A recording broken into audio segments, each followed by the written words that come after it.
pledge. I commit to be vigilant and bear in mind at all times the risk to myself and my colleagues from COVID-19.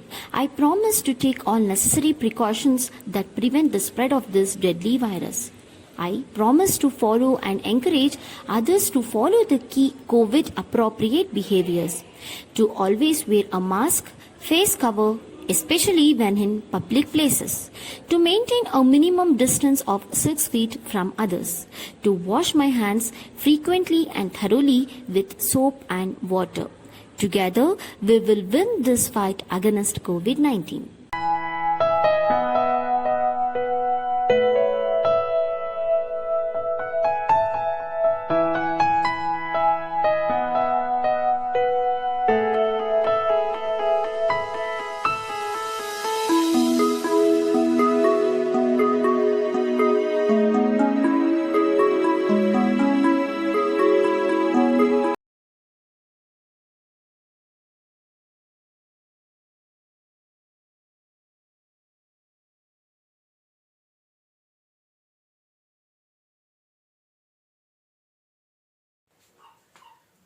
Good morning.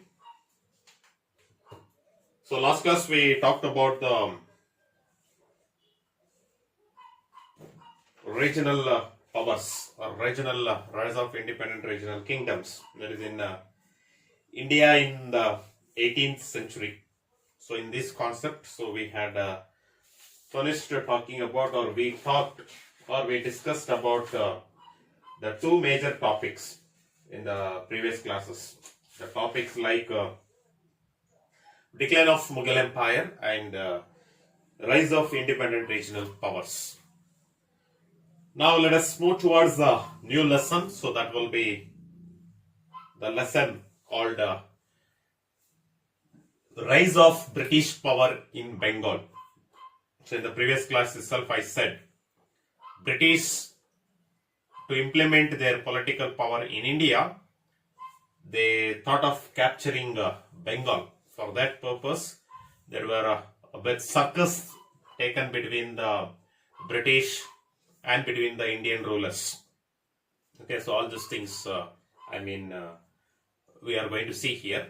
And in this, particularly in this lesson, you will come to know traders to ruler.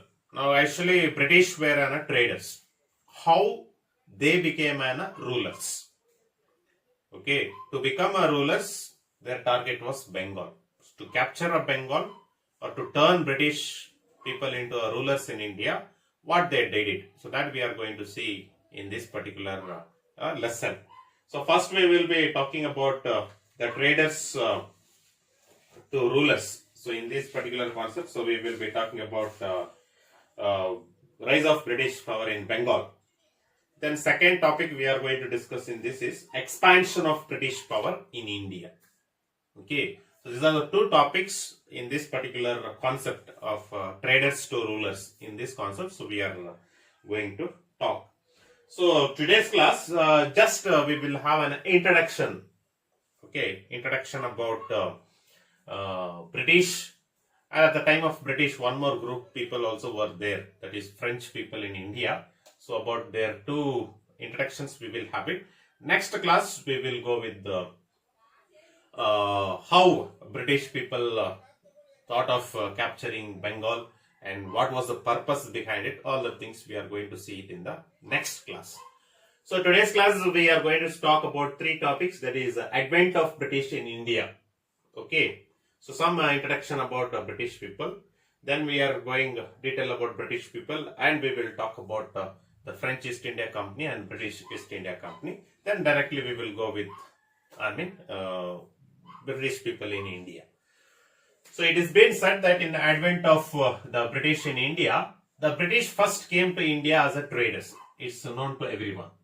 Basically, they are traders in India in the 17th century. So they came as a traders when they were as a merchants or as a traders when they were having they were coming in our country as a traders. When they were as a traders, they had an aim and they had an intention to establish all India empire in India.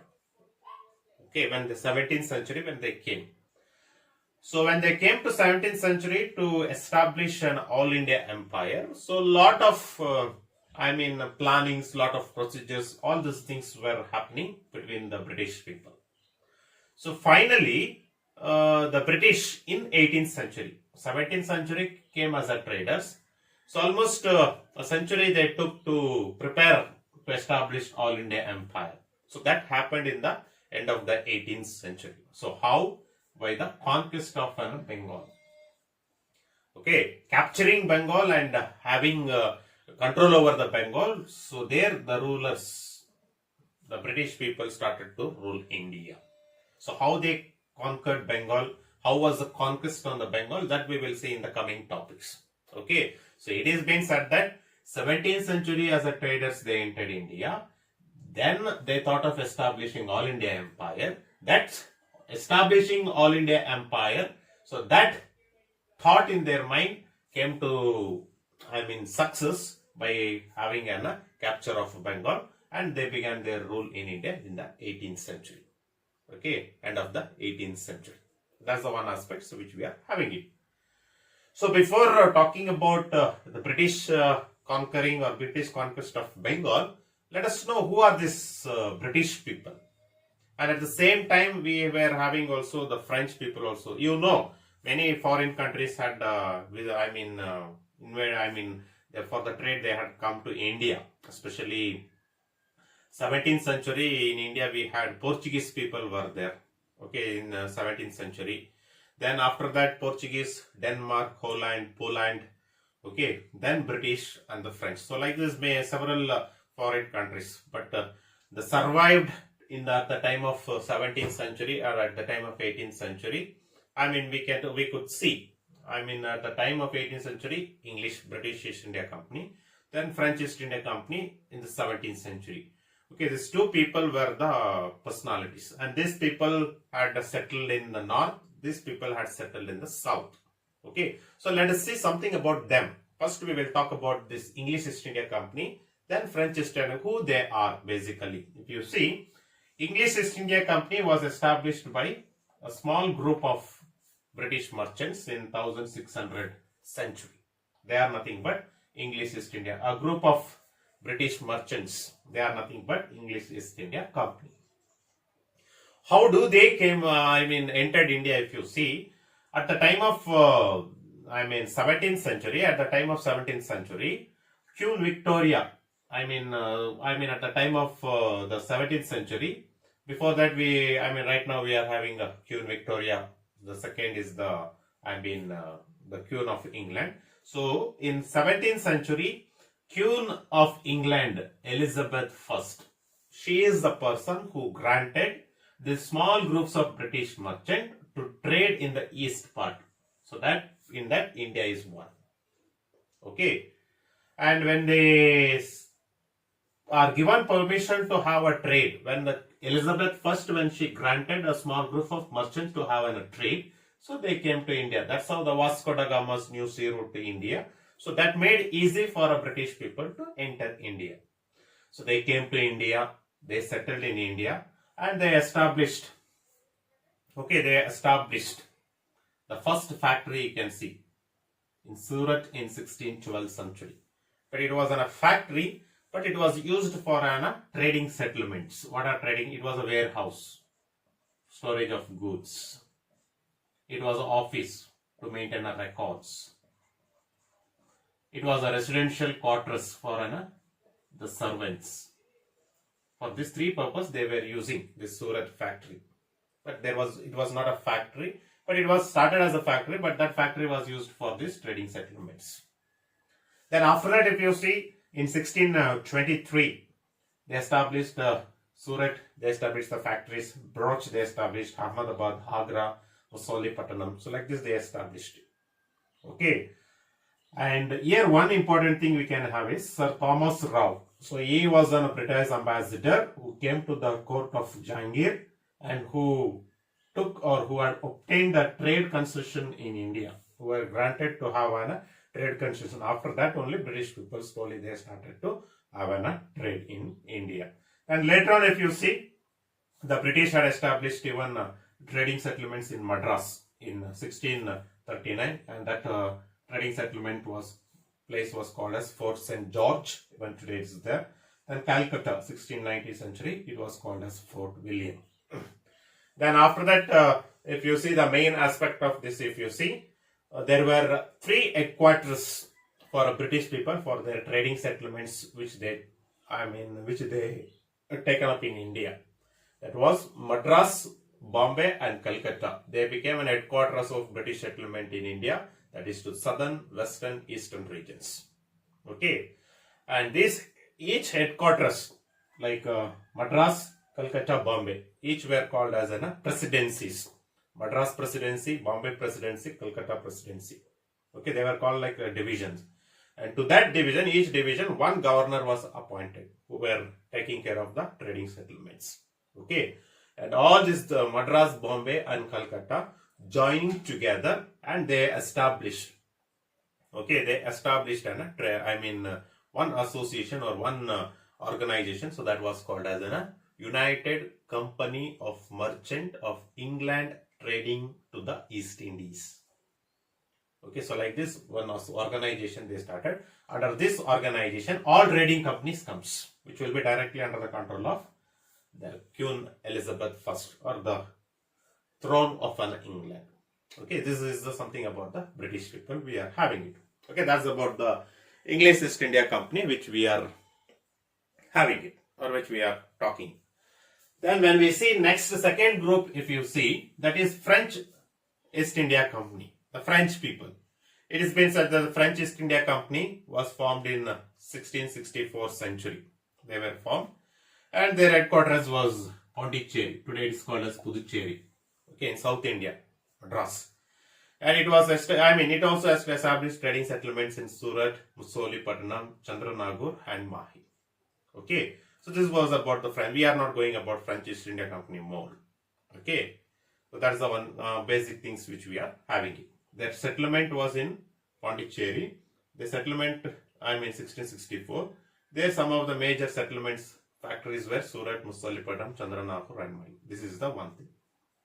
Okay, so like this, 17th century, as the traders, these two groups of people, they had come. But before the French East India Company comes, the British East India Company was well powered and already they were settled.